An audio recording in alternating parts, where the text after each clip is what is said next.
ExpaTalk is a podcast run by Natasha Tynes and Zyad Rasheed, two journalists of Arab origin based in North America. The podcast focuses on issues related to Arab affairs and of interest to Arabs across the globe. We interview entrepreneurs, artists, luminaries, and those who are working on exciting endeavors. Join us on this adventure as we talk to those who inspire us and make us think differently about the world. The podcast streams live on YouTube and can be heard on Apple Podcasts, Spotify, and SoundCloud.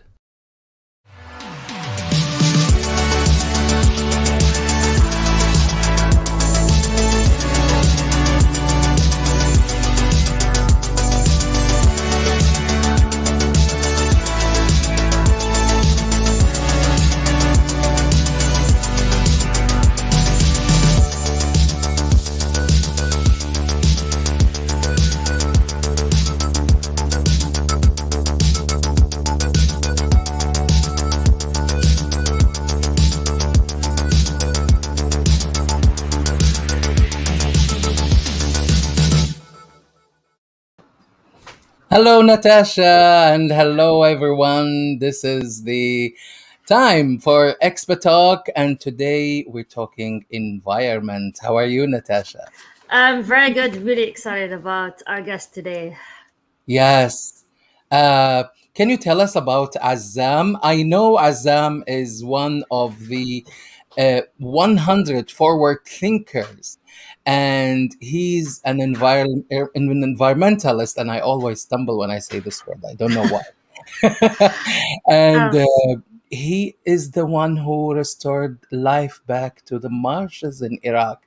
Such an achievement, and I am, as an Iraqi, so proud of this man.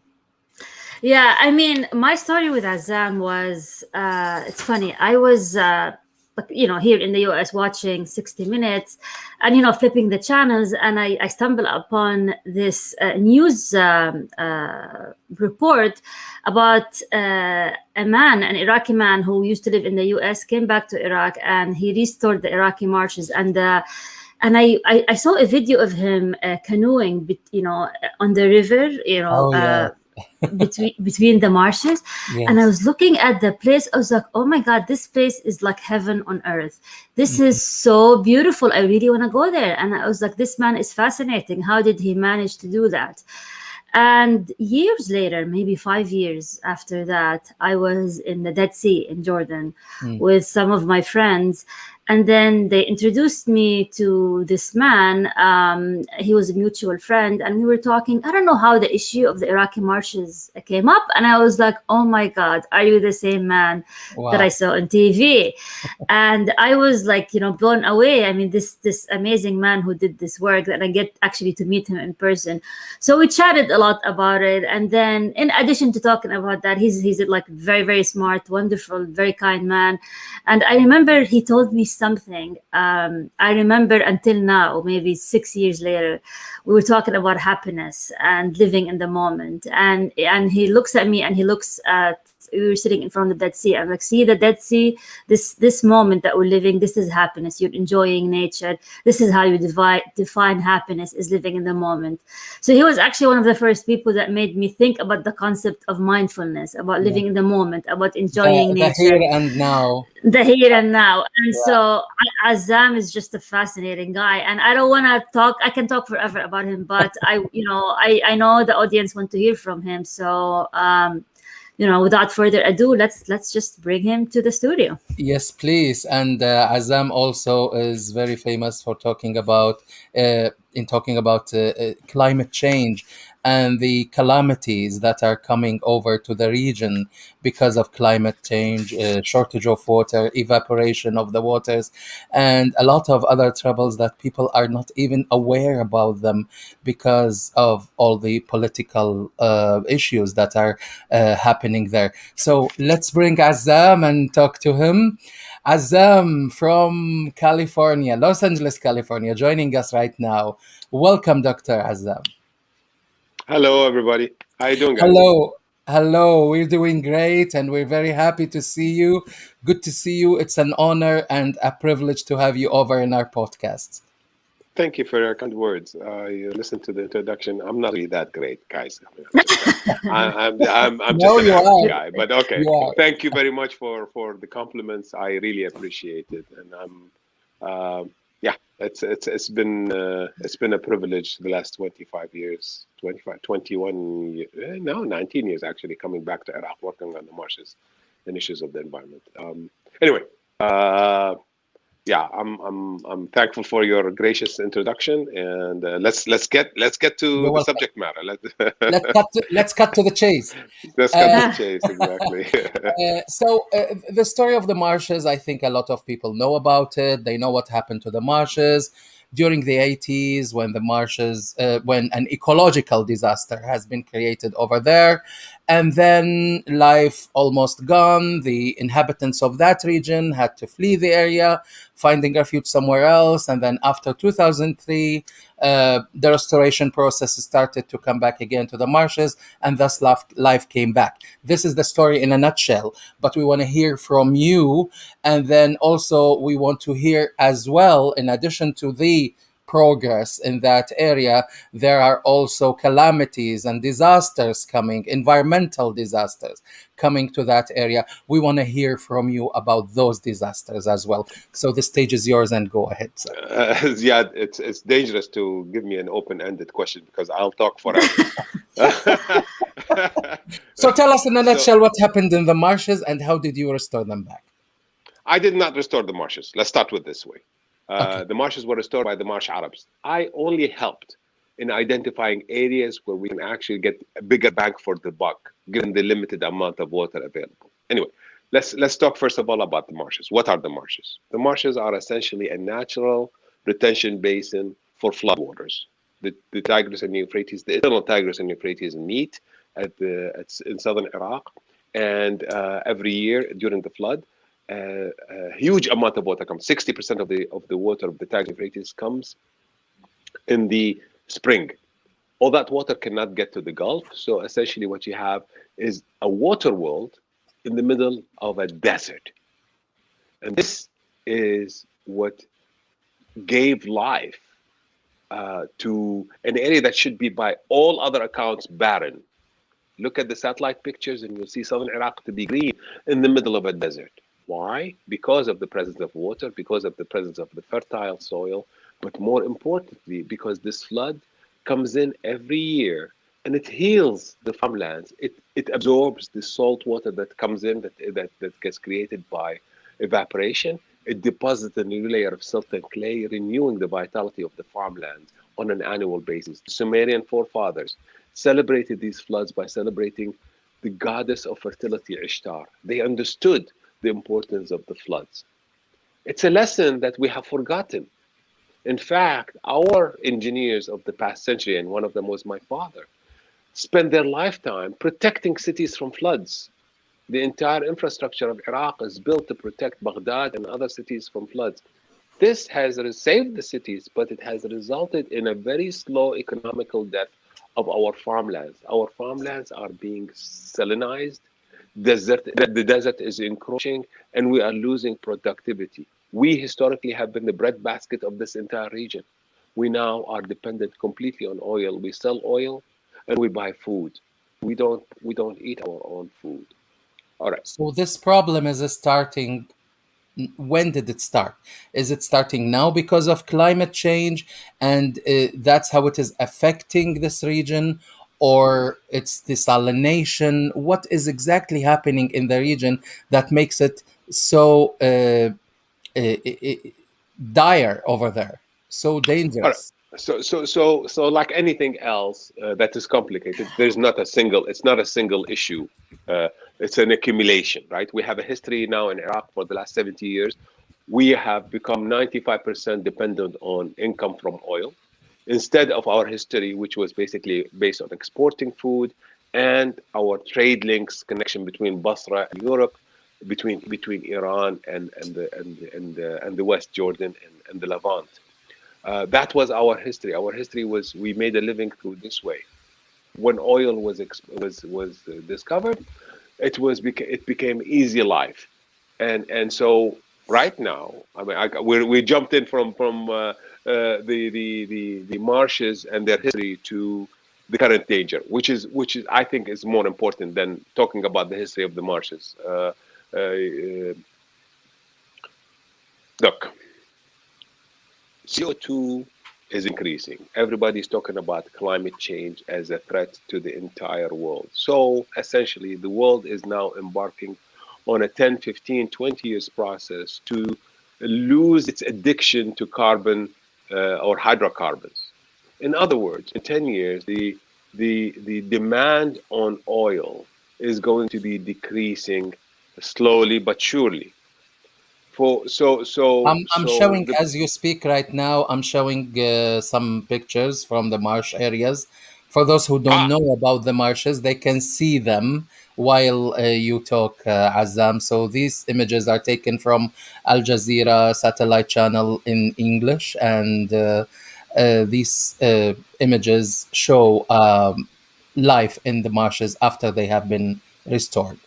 Well, I okay, apologize for interrupting. let's just go back one step before we start talking about the climate change. Let's talk about Sure. the fact that these marshes are essentially a retention basin, is what we talked about. Yes. What has happened is, in fact, over the last 30 years specifically, lots of dam has been built upstream. Inside Iraq, we have huge lakes, Tartar Lake, Habbaniya, Razaza. All of these lakes were designed in order to contain the flood. But the biggest threat right now to the future of the marshes and agriculture in Iraq is, in fact, huge dams upstream, both in Iran and in Turkey.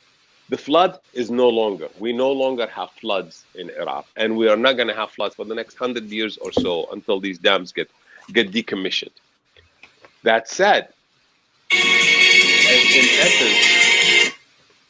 in essence, what is going to happen is that this water is being hoarded by neighboring countries, being redirected. But at the same time, our population today, we have 39 million Iraqis. In 2030, 10 years down the line, not very long, in 10 years, we will have 52 million Iraqis. And if we continue going the way we're going right now, we'll have 80 million Iraqis by 2050, double the number of people that we have now. At the same time, the amount of water available is less. So the demand is increasing. The quantity, let's not talk about the quality. The quantity is constant or less. And at the same time, we are losing income because of the fact that demand on oil is decreasing.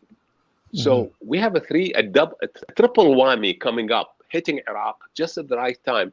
Well, in fact, we are not getting prepared. We're not preparing ourselves. Well, we're not even aware of the problem, let alone getting prepared for preparation. You need to recognize that, in fact, there's a problem. Most Iraqis are not even aware of the most Arabs are not even aware of the coming danger to our area. The marshes have been restored. Actually, they have been reflooded. They have not been restored. That flood action that comes in every year in order to renew the vitality of the farmlands is no longer. But it also has affected, in a way, the biology of the marshes. I'm not going to waste time with your audience on talking about what has happened for the marshes. The marshes are restored. The marshes are essential. There's a refuge of a sort that will continue to exist because, in fact, and I argue that, in fact, these marshes do not belong to Iraq. They belong to the entire world. The along the shores of these marshes is where writing was invented, where the wheel was invented, where Abraham was born.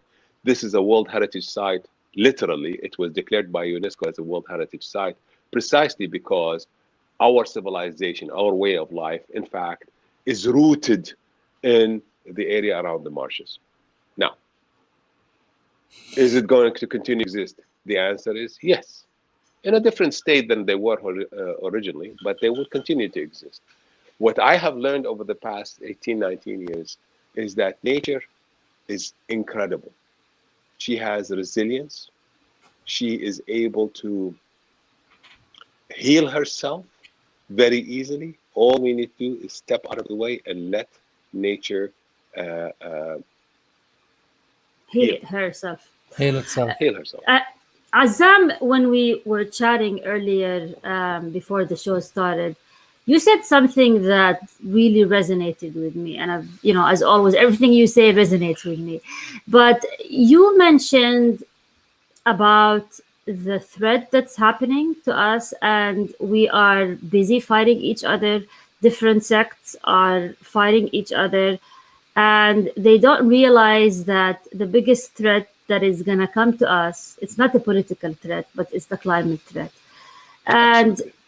and I've been thinking a lot about it, especially what happened with the COVID era that we went through, and the post-COVID era.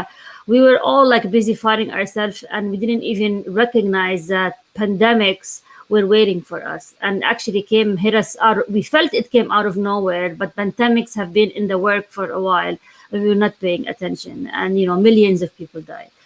And for me, is that what's going to happen with us as well, especially in the region when it comes to climate change? It's going to come out of nowhere. We're not prepared, and millions will die. I'm sounding very alarmist here, but I want to raise the alarm because this is how people listen. That if we do not do anything now, people will die. Can is this an accurate statement? I don't know about dying, but I know that there's going to be a lot of dislocation. I know that there's probably if we don't adjust and address the issue, there is going to be famine. There is going to be conditions in this region similar to what happened in Eastern Africa back in the 80s. Let's set that aside. Let's talk about climate change. Is it happening or not? I submit to you that we are in the midst of climate change. If you have noticed over my lifetime, temperatures are increasing. Summers are a lot hotter in Iraq than they were in my time, in my youth. Winters are a lot less cold than they used to be before. Salinization is happening because of many things, but including increased temperature. The sea water is rising. Because of loss of water in the Tigris and Euphrates, the salt wedge of the Gulf is migrating upwards into Basra. Remember what happened in 2018 in Basra with people drinking salt water, essentially seawater. So climate change is a fact. It is slowly being recognized. The world has recognized that, in fact, climate change is a phenomena that is related to CO2 or the production of carbon. And it is now moving towards losing the dependence on hydrocarbons. The United Nations has declared in its annual report last year that Iraq is the fifth most vulnerable nation in the world to climate change. Can you believe that? We are the fifth most vulnerable nation in the world to climate change. Well, how did they come up to this conclusion? Well, let me tell you. Seawater is going to rise. Basra may become like Venice, maybe even southern Iraq. The marshes may become actually saltwater marshes if we don't do something about that. Number two, the desertification will continue. There is going to be a lot less water. But the biggest issue that the United Nations bases conclusion on is the fact that Iraq's economy is completely dependent on the production of oil. We produce oil, we sell it, we get the money, we buy food. In fact, this entire region, the Gulf, even Dubai, even Jordan, in your case, even Jordan is dependent on oil in an indirect way. A lot of Jordanian expats work in the Gulf. If in fact oil industry is collapsed or does not exist anymore, all these expats that are working and dependent on working in companies that service the oil industry are going to lose their jobs. They're going to go back home. There's no income. What are you going to do? The fact is our region is completely dependent economically on solid oil. We have nothing else. Yes, we have some, I mean, Dubai says that they are only 3% dependent on oil. I submit to you that that is a wrong factoid. The fact is a lot of companies that work in Dubai are dependent on, are existing to service the oil industry. So our dependence on oil is the biggest threat. Combine that with the fact that there is going to be less water. Combine that with the fact that there's going to be increased demand on this water. And then the result is a disaster. Why? Because people are going to leave their farm. I'm going to talk about Iraq in particular. People are going to are going to leave their farms because the farms are not producing. They don't have income. They're going to go to cities. The cities right now are incapable of handling the population they have right now. So what's going to happen in 5, 6 years when the population of the cities is going to double and there's no work? There's going to be theft, disorder. A lot of people are going to migrate out. Look at what happened even to Russia in the 1990s. A lot of people migrate out instead of dealing with the chaos of the cities that was happening there. And I can assure people that Iraq is not going to migrate to India or China. They're going to try to get to Australia, New Zealand, Europe, elsewhere. Remember what happened in 2019 with the Syrian crisis. So before the dying is going to happen, you're going to have a lot of dislocation with people migrating out, seeking a better life. So what we need to do right now is think of adjusting. Well, first of all, you need to convince Arabs and Iraqis in particular that in fact climate change is an issue.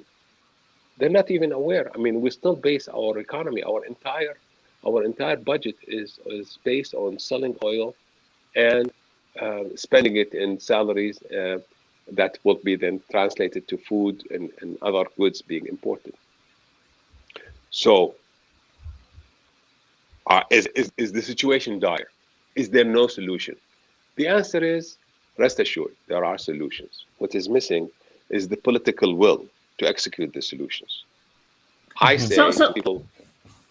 Go ahead. sorry, Ziad, if you want to say anything. I Yes, mean, I, yeah, go ahead. sorry, I was about to ask something, maybe something additional, because you've been also raising awareness regarding another issue, which is the coming water bankruptcy in Iraq.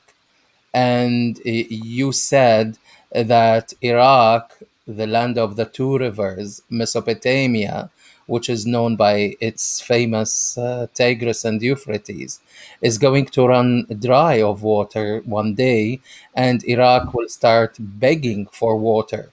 This is another issue that is added to the other problems that you've mentioned about. So maybe if you can shed more light upon this, please. Well, I don't think Iraq is going to. I don't think the Euphrates and the Tigris are going to run dry.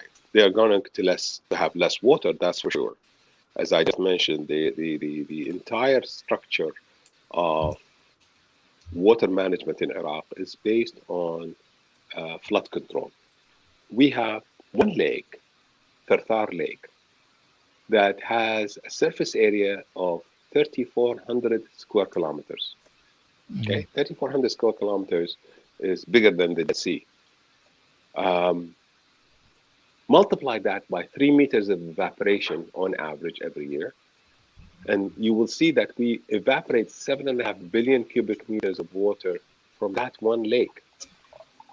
To put it in perspective, the entire water budget of a country like Jordan is 6 billion, 7 billion cubic meters of water. We evaporate from that one lake more than Jordan uses its entire year, and add to it the other lakes. So And that what's the is reason behind this evaporation? What is it, because of mismanagement or because of climate change? I wouldn't call it mismanagement. For every era, there is Or is it a host of reasons, like it's the like building everything of else. It's dams in complicated. Turkey and whatnot?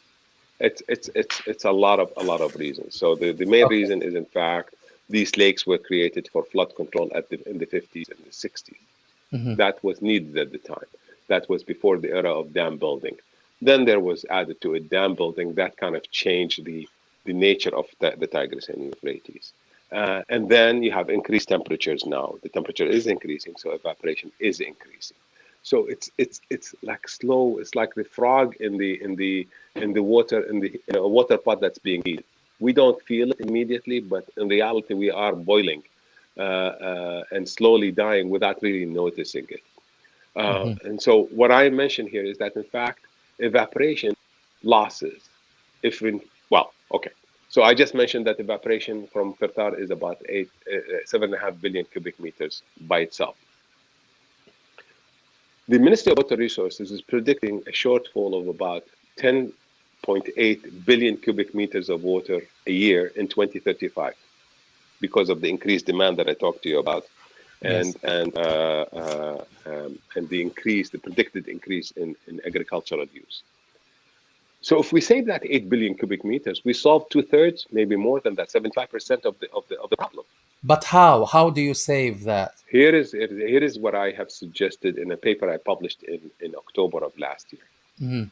If we somehow reach a lease agreement with Turkey to lease their dams or to buy electricity from their dams, we then can save Iraqi water in Turkish infrastructure.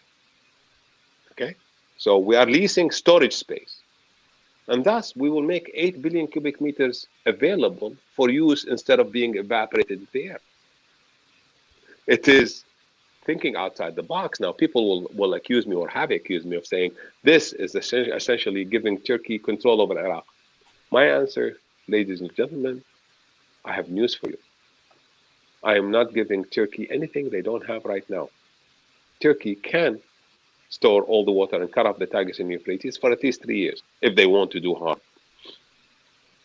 What I am doing by Why? Because the creating, rivers starts in Turkey, both rivers yes, come the from Turkey. headwaters of the majority of the headwaters are in Turkey Absolutely. Yes. and Iran.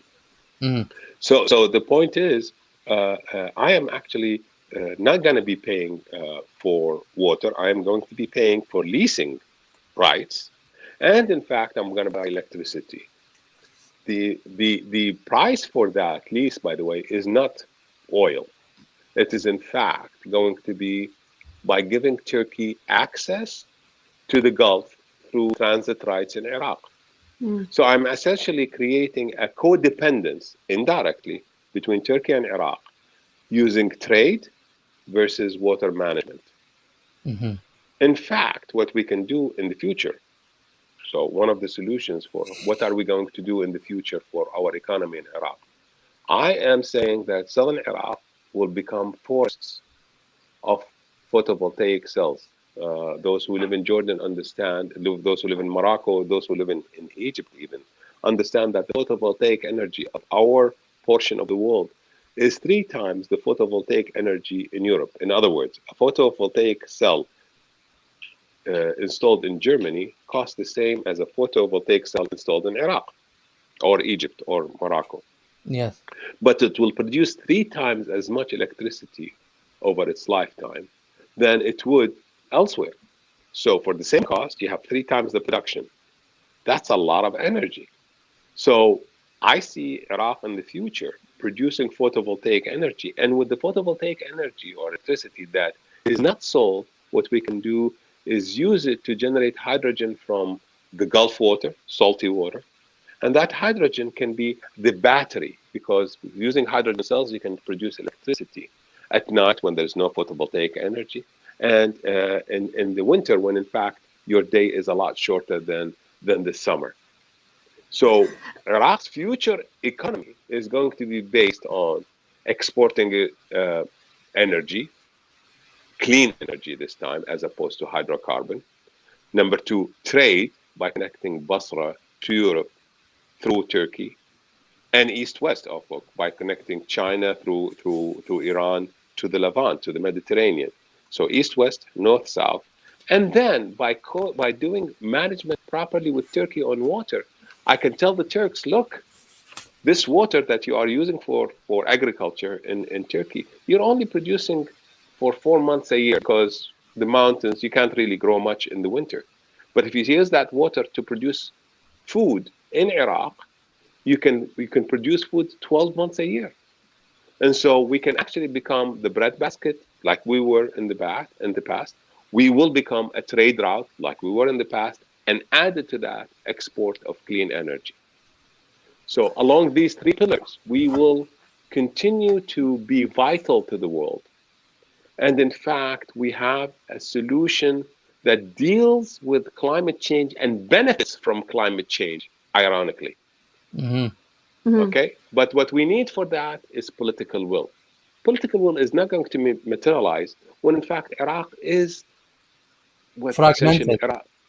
Well, it's Iraq currently and for the last 20 years has been the battleground between three forms of political Islam. Exactly. Before that, we were the forefront, as it were, defending pan-Arabism against the Hmm. Iranian threat.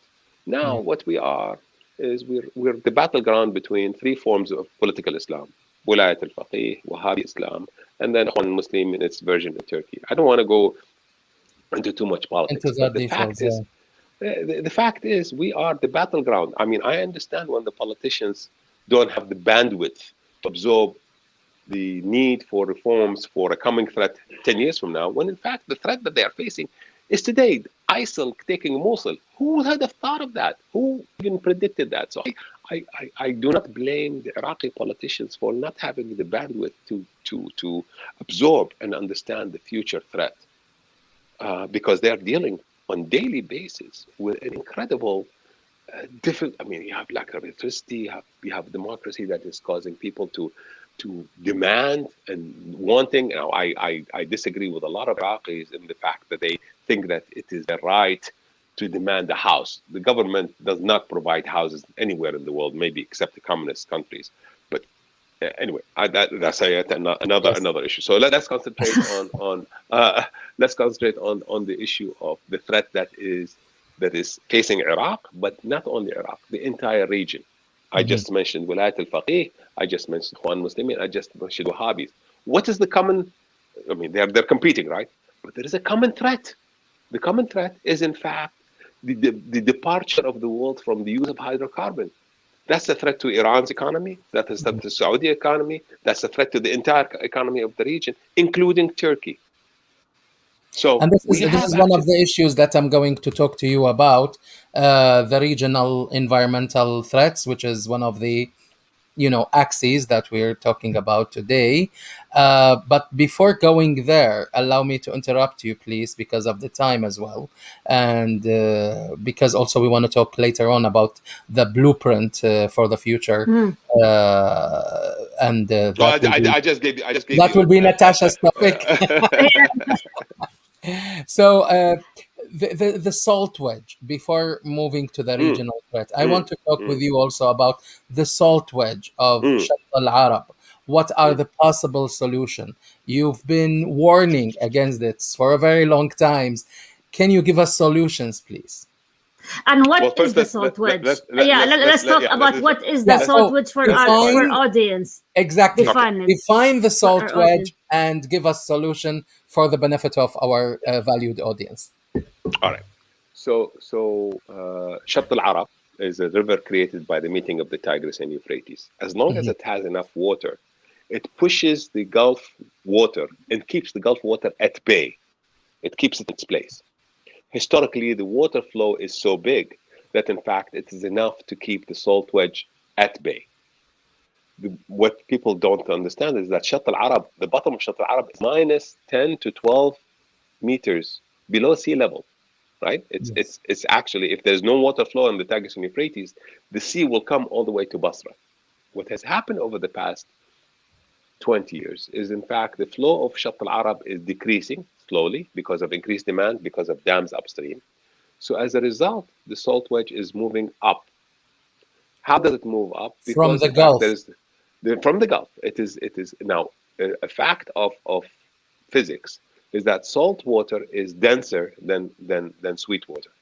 But Yes. as long as there is enough push, and there's enough velocity of the Tigris and Euphrates, there's turbulent flow, so we can push Shatt al-Arab. What is happening lately is, in fact, the water of the Tigris and Euphrates is so little that there's no turbulence. So the water is flowing on top of the salt wedge. So the salt wedge is moving upwards slowly as the water of the Tigris and Euphrates decrease. Now, after that, it is predicted that the Gulf is going to increase in height by half a meter to a meter, depending on the model that you're on. But essentially, the water will rise. And during what happens also is that you have tidal action. The tidal action is plus or minus 1 to 1.5 meters. So Yes. essentially, if untreated, if unaddressed, salt water is in fact going to reach Basra. What's the solution? Solution is putting a barrage, a regulating barrage on Shatt al-Arab. The problem is Shat al-Arab is common between Iraq and Iran. That was one of the issues of the Iraq-Iran war. All the way to about maybe 20 kilometers south of Basra. South of Basra, the border goes. So we can put a barrage there. But if we put a barrage only on Iraqi side, What's we're the going to barrage and lose. how do you make this barrage? Barrage is, well, okay, so like the Thames regulation. If you visit London, there is south of London, east of London, there is a controlling structure, a structure that has gates. And the Yes. gates are closed during high tide to prevent the seawater from coming in, and it's opened in low tide to allow the water to flow out. So Yes. a similar structure is needed on Shat al-Arab to prevent the salt wedge from coming up. The proper place to put it is at the mouth of Shat al-Arab, where it meets the Gulf. But that requires cooperation between Iran and Iraq. At this current point, there's not enough money to do it. They're not feeling the threat. But there are discussions between Iraq and Iran eventually on building a regulating structure to deal with this issue of the salt wedge migrating up. If, by the way, and people say, what happens if the Shat al-Arab becomes salty? Well, what happens is that the groundwater becomes very salty, and eventually the groundwater will percolate through the soil using capillary action. And in fact, you're going to lose the entire southern Iraq Peninsula, the Fao Peninsula, to salinization. Yes. So go ahead, Natasha. Actually, my question is a bit about the mindset of Arabs and Iraqis in general. Can you hear me? Yeah, go ahead. It's about the mindset of Arabs and Iraqis in general, where, as you mentioned, they're dealing with the day-to-day threats. How are you gonna convince them that there's another threat is coming? Because our culture is, most of the time, you would hear stuff like, Allah Kareem. Allah Kareem, Allah بفرجها. المكتوب على الجبين بتشوف العين, like all of Just leave it these. in the hands of God. Yeah, I mean, and how are you? that's one option, Natasha. You can leave it in the Yeah, hand I of mean, God how? and deal Yeah, but how and are deal you with gonna it. convince them? I mean, how are you gonna? I mean, the idea of convincing the population that a huge threat is coming while they're actually dealing with another sort of threat day-to-day basis. I mean, it's really hard Busy to. fighting each other. That's the issue. I mean, how are Okay. you So gonna? Natasha, the answer is partially through channels like yours, through media, through talking, and not accepting no for an answer. I can assure you that people at the highest level of the Iraqi government have listened to me personally, and in fact are convinced that what I'm talking about is true, is valuable. They understand that some of the ideas that I am presenting require incredible political capital that may not be available right now, especially given the competition going on between the various forms of Islam. But I can tell you that the entire region will start feeling the problem when the income starts getting reduced. Iraq had a preview of that for the last 3 years. Now Iraq is now the oil prices are getting up because of the economical restoration after COVID. But there is no doubt in anybody's mind that in fact oil prices are going to drop. Now, when the oil prices are going to drop, places where it is expensive to produce oil will go out of production first. Like fracking in the United States will stop. That will reduce the amount of oil presented. So we're gonna have a jump. So people are gonna say, oh, they're gonna confuse the jump with, oh, what you're saying is wrong. Well, the jump is momentary only. Eventually, the North Sea oil is going to be too expensive to produce. That is going to get out of the equation, and there's going to be a jump because, in fact, it's a supply and demand issue. But over time, as you plot the oil prices, there's no doubt that it's going to be downward projection, downward. Maybe Iraq will be the last country will produce, Iraq and Saudi, where the cost of producing oil is very minimal. We will be the last countries producing oil, and maybe we'll continue producing oil, but the price of that oil is going to be minimal, and it might be actually even taxed by the World Trade Organizations, by the world, because in fact they want to reduce carbon in the air. that is what is causing climate change problems. So have no doubt, demand on oil is going to decrease. Iraq is going to need a different income source. And and I can tell you that politicians understand this threat. They are just not willing at this point in time to invest the political capital in the very difficult decisions that are needed, mostly political. I mean, how can Iraq get an agreement with Turkey when in fact Iran wants to control Iraq? That common threat of competition versus coordination. Today and tomorrow, we have King Abdullah and President Sisi visiting Iraq to talk about the Levant region, i.e., increased trade in between East and West, which is fantastic. It's a step in the right direction. But I also want to have trade between North and South. Imagine if our gas or our green hydrogen that is produced in southern Iraq is in fact transported all the way to Europe. That is a source of income, first from generating hydrogen, second for providing that energy. If producing hydrogen is going to be a lot cheaper in Iraq than it is in Europe. You can produce it anywhere, right? But producing it in Iraq is going to be cheaper. We can compete with Russia for providing Europe with alternative energy. In fact, today we can actually compete with Russia by sending the gas that we are currently burning. We're burning about $100 million a day of gas in southern Iraq. Anybody that has visited southern Iraq sees the big flares of gas. Why is that being flared? Only God and the Iraqi government know. Okay, I think it's time to talk about the regional threats, environmental threats. Well, we kind of partially talked about that, Okay. and throughout the discussion, we've had a multi-layered discussion, so Yes. it's fantastic that way. In a sense, it's basically what Iraq is, the different layers of Iraq, from its historical role to its current role to its future role. Look, ladies and gentlemen, Iraq is eternal. Go ahead. Go ahead. I want to ask you about a paper that you published, which you called it the Blueprint of Levant. I think you published it last year, if I'm not mistaken. Well, it wasn't called the Blueprint. It was called it's the briefing paper that I wrote for the American administration, the coming administration, on how to change the dialogue from competition to codependence. And the solutions in that paper were based on regional solutions, i.e., how to create codependence economically and politically instead of the political competition.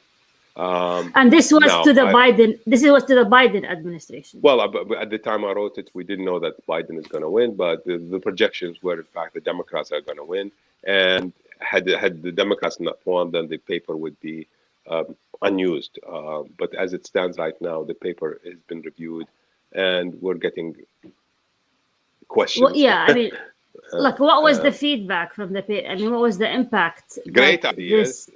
The ideas are fantastic, but is there political will to do it? The answer is right now there's no political will. But slowly, surely, there is going to be a political will, because the threat is real. It's not an imaginary threat. And so there is going to be, with that threat, as the threat becomes more and more real, you're gonna have people responding, and the solutions are going to be grabbed on. In fact, by the way, Natasha, 10 years ago, 12 years ago, when I talked about hiring Mosul for building Eliso, I mean, I suggested at one point in time that Iraq should help Turkey build Eliso to remove Mosul, which is a huge threat to Baghdad. I don't know whether you're. You want to talk about? Let's talk about Mosul. Mosul Dam is built on top of 200 meters, that's 600 feet, of gypsum impregnated soil. What is gypsum? Gypsum is it's a chemical compound that is extremely solid when dry. It is like glue when it's dry. So we have bedrock, 200 meters of bedrock that's gravel and sand glued together with gypsum. So it's solid. Then you introduce water. Gypsum starts dissolving. All of a sudden, what was rock becomes its component. right? What was bedrock becomes its component, which is gravel and sand. Then you have piping. So since Mosul Dam was built, it was built in the wrong place. The Iraqi engineers knew that it was being built in the wrong place. But the Iraqi engineers had to build it during the Iraq and Iran war to protect the front lines from being flooded by, at the time there were no dams upstream in Turkey on the headwaters of the Tigris and Euphrates. So Iraq needed to build that dam in order to protect the the, the front lines from flooding.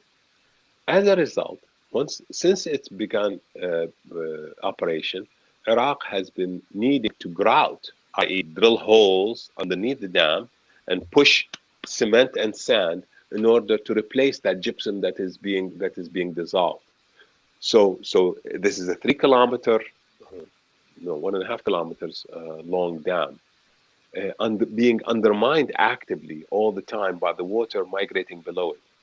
If that dam fails, our models show that even the old city of Mosul, which is 20 meters above the level of the river, will be flooded.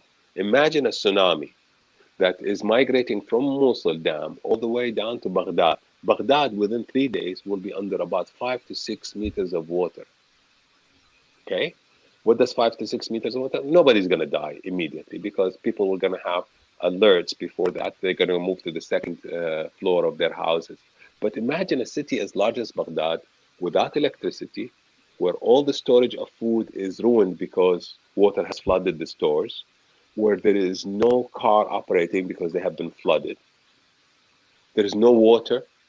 The water is full of sewage and dead cats and dogs and what have you. Within 10 days, you're going to have people dying of cholera, starvation, because there's no food. So a failure of Mosul Dam could affect not only Mosul, but Baghdad, where a quarter of the population of Iraq live. That is essentially a nuclear bomb getting ready to be exploded without knowing when. We are not going to have that much of a warning. Now, the Ministry of Water Resources will tell you that the dam has been fixed, but they are now actually operating with the idea that they will never fill it more than 75% of its capacity. So if it was fixed, why are you not using it at full capacity? The reason is because it ain't fixed. It cannot fix it. There's no long-term fix for the Mosul Dam except decommissioning. But Iraq needs the water. So what do? In 2008, I suggested that we should sponsor the building of Eliso, and have that Eliso replacement for Mosul, and having the nucleus of cooperation between Turkey and Iraq. At the time, I was accused of being treasonous to Iraq. Well, today, it turns out that I wasn't treasonous. I was very nationalistic because I was trying to think of the future and protecting Iraq's interest from long-term harm. I.e., I was thinking in the vision. I was envisioning the future when people were living in the present at the time. It's okay, no big deal. The idea is still capable of being executed. Instead of building the Eliso Dam, we can lease it. And in fact, by the way, if we actually empty the reservoir, we don't need to remove the dam. If we empty the reservoir of Mosul Dam, we can grout at leisure. We can fix it without having that threat of a bomb exploding without us knowing when it's going to explode. You see what I mean? So we can leave Mosul Dam and have it as an emergency catchment if you reach an agreement with Turkey on operating rules for Eliso Dam. The idea, I hope, will be discussed in future negotiations or current negotiations, I say, between Turkey and Iraq. But the political situation in Baghdad still does not allow for a full rapprochement, as it were, between Baghdad and Ankara because of the previously mentioned political competition between Iran and Turkey on interest and influence inside Baghdad. But the idea is good regardless of who is in control of Baghdad. It is intrinsically anybody that knows about geopolitics and knows about engineering will understand the correctness, the wisdom embedded in these ideas. So at one point in time, I have no doubt that they will be picked up and executed by a future politician, if not today's crop of politicians. Yes. I have a question from one of our audience, and I think I know it doesn't concern. It's not about Iraq, but I think it has some connection to it. They're asking about from our friend Samah Al Zahabi. She's talking about Alberta oil, and I think she's mentioning here fracking. I think that was in regards when he was talking about what's going to happen with oil production in the US after they stop fracking, and then you're going to have different regions of the world, and he never mentioned Canada oil, and I think he wanted to get what's going to happen. Samah is from Canada. Yeah, Canada's oil is also expensive. It's not that cheap. Yes, you have lots of water. You're blessed with nature that way. And yes, you have sands. Actually, you don't use fracking per se. You have something similar, but you use a lot of water to produce that oil. That oil is expensive. It's not cheap compared to, say, to Iraq. I think my latest. I'm speaking from memory, so forgive me. Actually, I'm not going to speak from memory. I will not expose myself to that.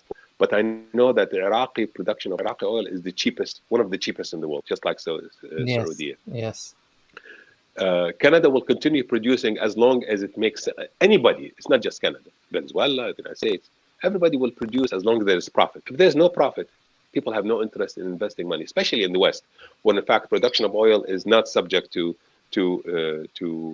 government control, government sponsorship like it is in the Middle East.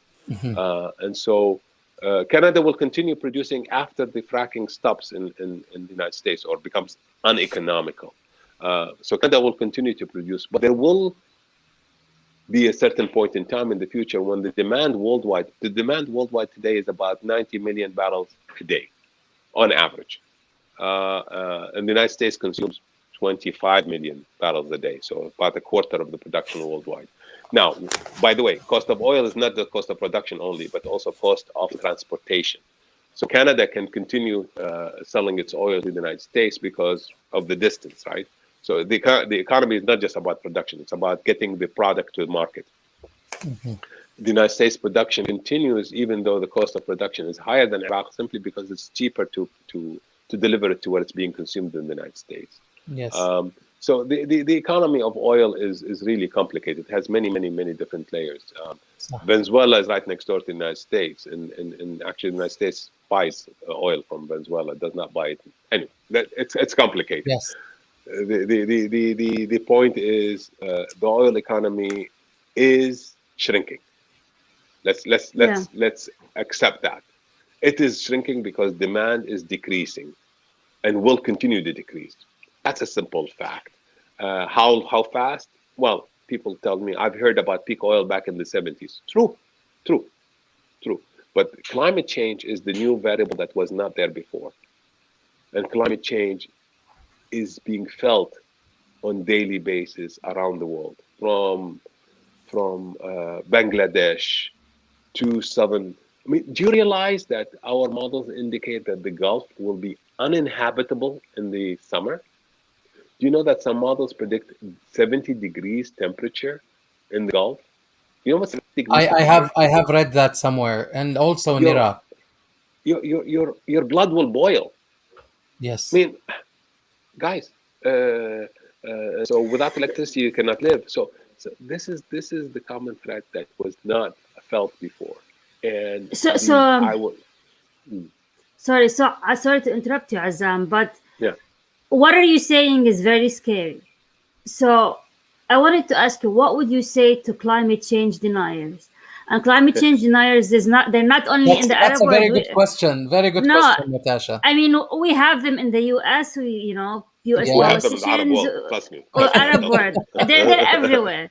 So so you're telling us, Azzam, again, sorry for interrupting you, but you kind of, I felt my heart like fall down, because you're saying all the people in the Gulf, their blood is gonna boil, literally. In the summer. I don't know what in the summer. I don't know in how many years when it becomes 70 degrees Celsius. So tell me, what are you what are you going to tell the climate change deniers? They're going to tell you, oh no, haki fadi, as we say in Well, okay. Arabic. Yeah. So Empty thought. you cannot convince 100% of the people on any given subject, right? There's going to be, that's why we have different opinions. Now, there is science, and if you are willing to listen to the science, even the science community, there is a small percentage, 1% of the science community that is saying, look, there is uncertainty in your models. You are basing your models on data that is not certain. Okay, that's even within the scientific community there is disagreement, minority disagreement. Majority is agreeing. Mm-hmm. That doesn't say, by the way, in the science that the majority is completely right. It has happened in the past where the scientific community over time changed its position as new theories come about. But besides that, let's look at oil in a different way. What I say to people, oil was produced by nature over 3.5 billion years. It took nature to create that oil, about 3.5 billion years of flora life on the planet. The flora life converts maybe 1% of the solar energy into structures that gets buried. Eventually, we produce oil. We are lucky to extract maybe 50% of that oil. The rest of it stays in the ground. So we are using, over the past 300 years, actually, over the past 150 years, we have used 50% of the battery that took Earth 3.5 billion years to produce or to create. Isn't it wise to reduce the usage of this battery until you have a different source of energy? So even if you don't believe in climate change as a phenomenon caused by CO2, just the principle of conserving the battery that you have, doesn't it make more sense to use it more wisely? Now, unfortunately, this kind of talk does not create the urgency needed to act, right? Battery, okay, we have fracking, we have oil sands, we have shale, we have the Precambrian era of oil that we can continue to produce. It's costly, but we can produce. So it creates this kind of talk removes the urgency needed for action today. So, but I will talk to climate deniers that way. Look, don't make it about climate change. Make it about wise use of natural resources. Uh, Beyond that, for political action to take place, you don't need 100% of the population. Heck, you don't even need 70% of the population. You need 50% plus one. So the action will be taken. Right now, unfortunately, we don't have democracy in our part of the world per se. We still have people who use the strength of the country, This, the strength yeah. of the armed forces to dictate the political will. So the only path available to people like me is to talk to those who hold the power of decision and try to convince them of the common threat. And that's why I take the tack I'm taking. Look, this is a common threat. This is a threat to your country in 10 years, in 15 years. And by the way, politicians are listening. I mean, listen to the green. Go on the internet and look up the Green Hydrogen Initiative of Saudi Arabia. Look up the 50 billion tree initiative for sequestering CO2 in plants.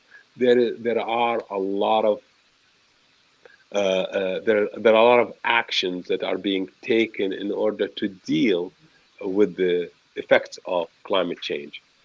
What is needed is unified action, unified vision that disregards the old model of political competition in favor of the European model of cooperation and codependence. It took Europe two world wars to come to the conclusion that competition and military confrontation is a lose-lose scenario. Situation.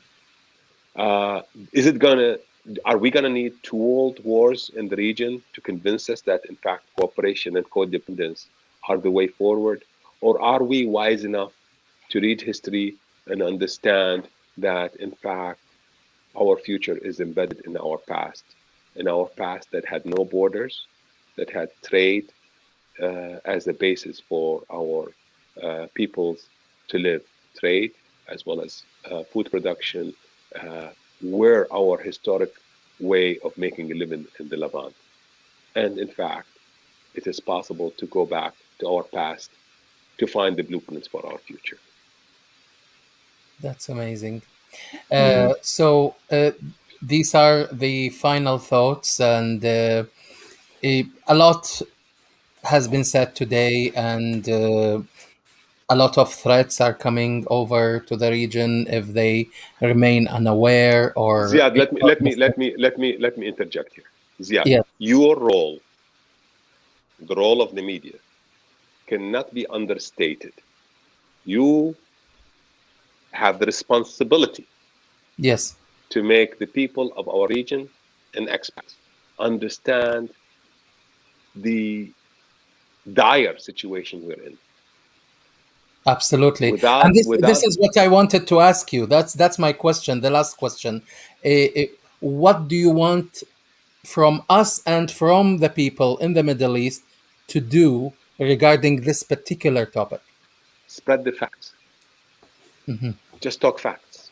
Here is what's going to happen if we don't do anything to deal with the situation. Speak about the fact our economy is facing bankruptcy, literally bankruptcy, from Yes, lack of income from oil. We are facing not a water crisis. We are facing water bankruptcy. A crisis indicates that it's just an asthma.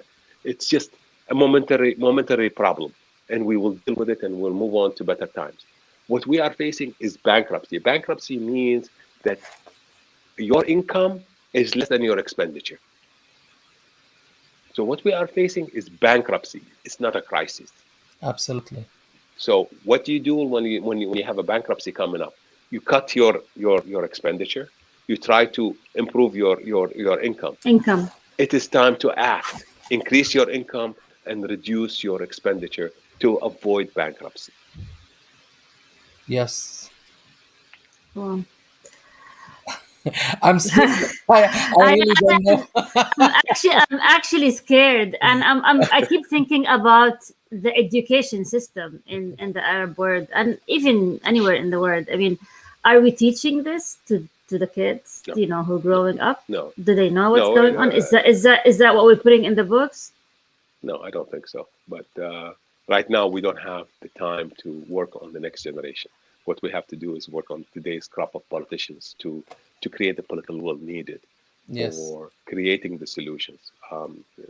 Long-term teaching is a luxury people with white hair don't have. that's right. Of course they do. but Yeah, you see you mine have here.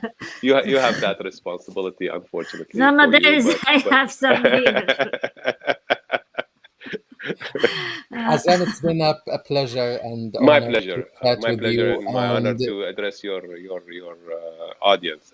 Thank you thank for you. this Thank you opportunity, so much. and I look I forward to know. other discussions. Yes, I know you're traveling, and I know you're always on the move, and I know how it feels when you give us an hour of your time to talk about Thank a you. very, very serious issue like the environment in the Middle East. So thank you so much for your Thank you. Thank you, Azzam. for Thank you joining so us. much. Thank you, Natasha. Thank you for all our audience who participated and talked to us. And I promise there will be another episode in Arabic with Azam again to talk about this. He promised me off the air. Not in Arabic, not in Arabic, بالعراقي. بالعراق. There you go. بالعراقي. Okay. And Natasha and I will talk to you again بالعراقي. بالعراقي, Okay. بالأردني, Okay. in Jordanian and Iraqi to talk about the environment again. So thank you so Cheers. much, Azzam. And All right. thanks for Samah al-Dhahabi. She's telling you, mashallah, Engineer Alwash explains uh, in a very interesting way. I hope the Arab world benefit from a knowledgeable expert like him. Thank you very much, Samah. So until we meet again, this is Zyad Tariq Rasheed from Ottawa, Natasha Tynes, and from Dr. Azzam. Goodbye. Thank Cheers. you very much. Bye Bye. bye. ExpaTalk is a podcast run by Natasha Tynes and Zyad Tariq Rasheed, two journalists of Arab origin based in North America. The podcast focuses on issues related to Arab affairs and of interest to Arabs across the globe. We interview entrepreneurs, artists, luminaries, and those who are working on exciting endeavors. Join us on this adventure as we talk to those who inspire us and make us think differently about the world. The podcast streams live on YouTube and can be heard on Apple Podcasts, Spotify, and SoundCloud.